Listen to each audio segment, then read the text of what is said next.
It was a simple question, but it changed everything. I had rehearsed it in my head 1,000 times, the words rolling around like stones I was afraid to throw. For weeks, maybe months, I'd noticed the shift in Emily, my wife of 8 years. She had grown quieter around me. Yet her phone buzzed with constant messages that always seemed to draw out a faint smile. She wasn't cruel, but she was distant, and the intimacy we once had was slipping through my fingers like sand. I told myself it was stress, work, family obligations, but the name Derek kept surfacing.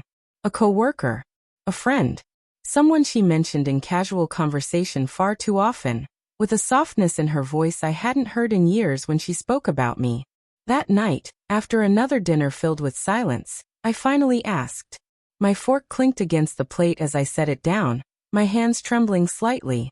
"Emily," I said, my voice quiet but steady, "do you love him?" She froze, her glass halfway to her lips. Her eyes darted up to mine, confusion flashing across her face. Confusion, then fear. "Who?" she whispered, as if she needed me to say it before she could answer. "Derek." The silence that followed was deafening. No denial. No laughter. No shocked "how could you think that?" Just silence. Her eyes dropped to the table, her lips parted, but no words came. And in that silence I had my answer.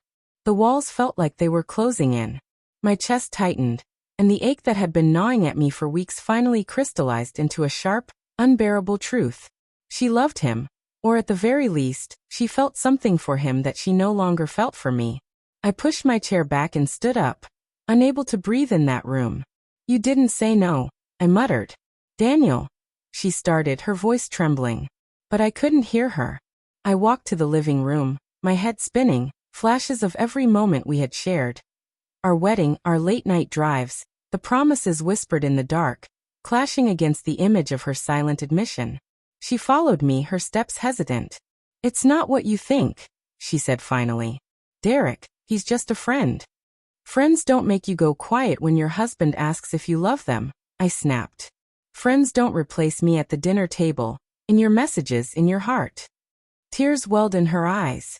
"I didn't mean for it to happen. I didn't want this." The words cut deeper than she realized. I didn't want this. As if love, her love for him, or maybe her lack of love for me, was something out of her control. I turned away, pacing the room, my hands clenching and unclenching. Part of me wanted to scream, to break something, to demand every detail.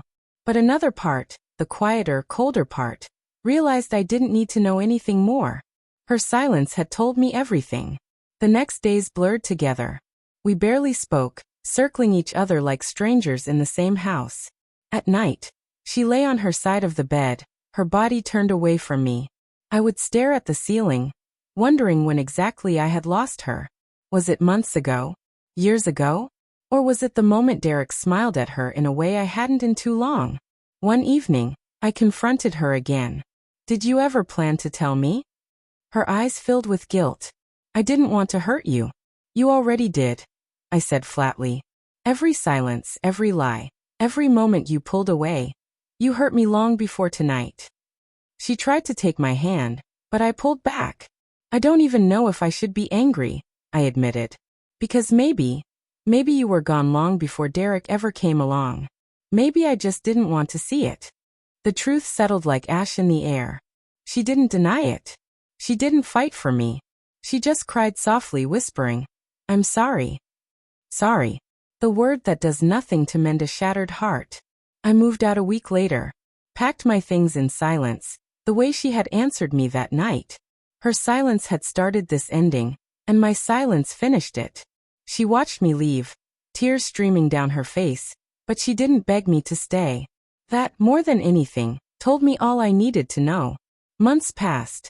I found a new place, a small apartment with bare walls and too much quiet.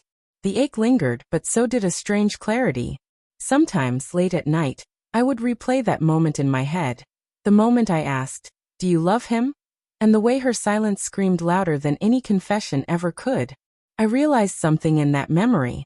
It wasn't Derek who ended our marriage. It wasn't even the affair, if that's what it was. It was the silence. The absence of love, the absence of truth. The silence between us had grown so loud that by the time I asked the question, the answer had already been written in every word she hadn't said for months. I never saw Derek. Never wanted to. He wasn't the point. The point was that my wife had once chosen me, loved me, built a life with me, and somewhere along the way, she stopped.